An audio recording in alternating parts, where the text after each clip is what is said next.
I think most people waste their weekends, and I've definitely been guilty of this. I think we treat it as time off or whatever it is for what you've been through throughout the week. But by doing so, I think you're missing out. Because the weekend is actually, I think, your time to get ahead in life. So your weekend, if set up right, will set up your week as well. Look, I know I'm not the only one with this, and it's definitely something that I've struggled with in the past as well. At least in my case, right? I work a job during the week, and I think a lot of you who are watching are doing the same thing. Now, that has a few issues inherent to it. See, that means that during the week, you're going to be busy with your actual job, with your actual work, and you're going to try to schedule your personal items, whatever you want to do for your personal growth, whether that's your businesses, perhaps your investment, perhaps you're learning other stuff, right? A language, a new skill, whatever it might be, you're trying to plan those outside of your work. And that's great, right? I recommend everyone continues to do so. We all know what happens though during the week. Your work is not really defined. Now, and I can take my work as an example here.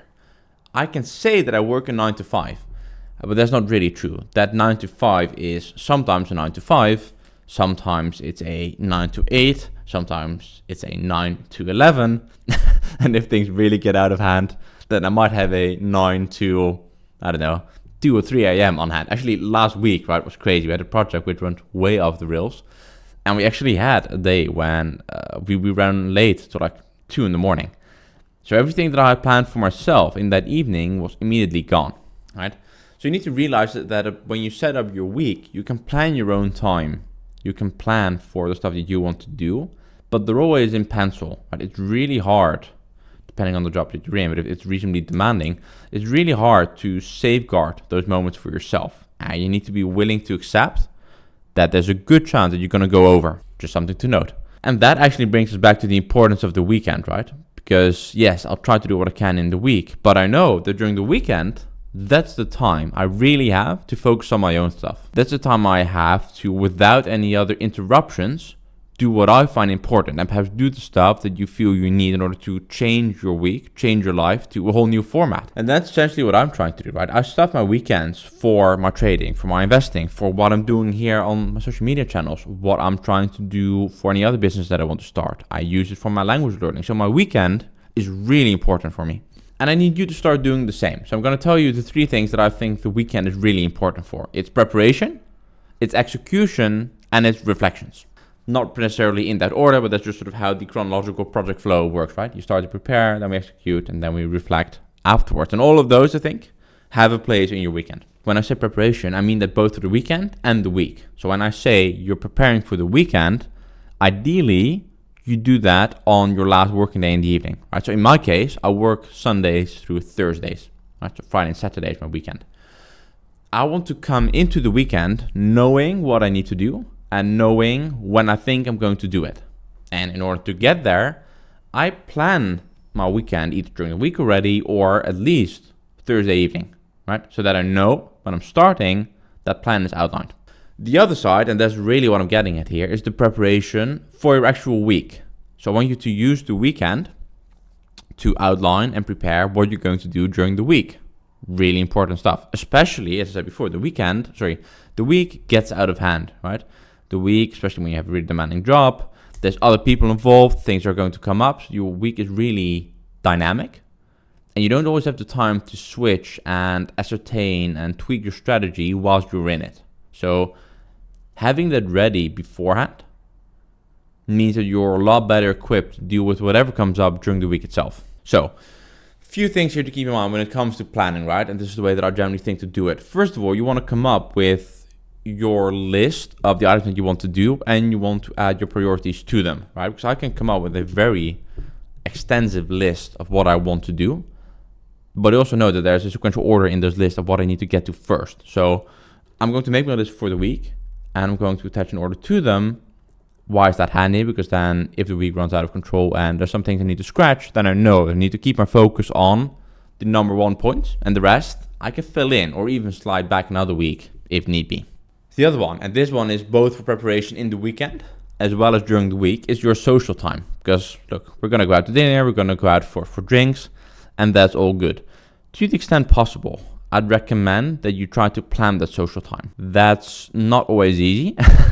For example, we had a suhoor here, because we're in the Ramadan period and based out of Qatar here, so important area in that sense. And earlier this week, we had an event for work where we had a tour with the company, right? And I think that was initially scheduled from like 9 to 11, 12, whatever the walk-in was. And that eventually ran late for like 9, and we were still there at like 2 or 3 in the morning. So I got back very late, and the next day, it kind of messed up my morning schedule, because my morning had already started by the time I got back. So I didn't make the alarm time. That type of things can happen, but you can also be very strict with it, right? If you plan your goals and your objectives first, and you plan your social time around that, then that means that you can say, look guys, I'm happy to join these drinks, but I've actually got some other stuff to do as well. So fortunately, I'm going to have to leave at 8, right? The moment comes, perhaps it's already before the ending time anyways, perhaps it is the ending time, but people want to continue afterwards.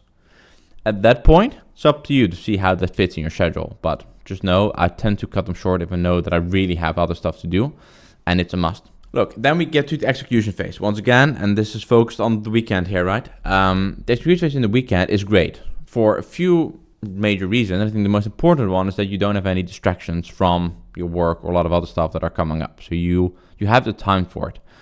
The key way you can help yourself to get those stuff done is to work with deep work blocks, right? So I'll say, look, I schedule 3 hours on Saturday, let's say, to film all my content. And during that 3 hours, all I'm doing is filming content, right? I make that known to everyone around me, or at least in this case, my fiance or my friends. Generally speaking, they'll know that at that point I'm busy, and if the phone now rings, I'm not going to pick it up because I'm in the middle of the session. I'll get to that afterwards. And then the other thing that really helps with the execution, and it actually ties back into how well you prepare it, generally speaking, you're only able to execute as well as your plan is. So, and I hinted at this before, right? I think I'm able to execute in those blocks extremely well because I didn't just define what I'm going to do. I'm also defining when I'm going to do it, right? You can come up with a list and then you start the weekend and you see when you do it. That probably won't work as well because, generally speaking, I think people tend to overestimate how much time they really have. And once you actually make those blocks and you fill in the calendar blocks, in my experience, people are surprised with how quickly that day actually fills up. That's why we're not just attaching the list, we're also attaching when that block is going to be. All right, so I'll say, as I said, I take 3 hours to record my content. It also puts some pressure on there because the other one, things tend to take as long as we give them, right? So when I say I reserve the entire day for making content, I can be busy with it for the entire day. But if I say I have 3 hours and I make it a hard working block, I can, generally speaking, finish it in those 3 hours as well. And then the last one, as I said for the weekend, really important, is your reflections. Once again, both on the weekend, but also especially for the week, right? So during the weekend, generally speaking, it's one of the things that I start with on Friday morning. I'll take a moment to look over my week, write out, journal anything that I sort of been through, anything that I need to keep an eye on. And those are important because my reflections on the past week, my thoughts on what I've done well, my thoughts on what I could have done better, feed into that plan that I'm going to make for the next week, right? So reflection is really important. And those reflections, by the way, that doesn't have to be active, right? That can be passive as well. I think on reflections, we oftentimes tend to think of where we're journaling, we're processing, we're extracting value. That's what I call active reflection, right? But it's also completely fine to do passive reflections, right? Meaning meditation, or look, you don't even have to do it in meditation format, right? You can also just go sit by the beach and take a chill moment there, but don't just plug in your earphones. Take that quietness, take that emptiness to let your mind wander, think through, feel through what you've been through, and that's also fine, right? Without having to feel the pressure perhaps to write it out, to work through it, you can do it in a passive fashion there as well. And that's essentially my thoughts on how I align my weekend, right? So it's got preparation, it's got execution, and it's got the reflections. So in short, those are the three things that I'm working with. Preparation, execution, reflection. All of those three in somewhat that order, but not necessarily. You should have heard how I structure it, and I'll do another video on the exact weekend schedule. I just wanted to introduce the concepts to you for now. They're all extremely important, and I really believe that if you don't use your weekends well, if you waste the weekend, you're setting yourself up to fail in the week ahead. Let me know what you all think on this. If you've got any value for this, please subscribe to the channel and stay tuned to the next one.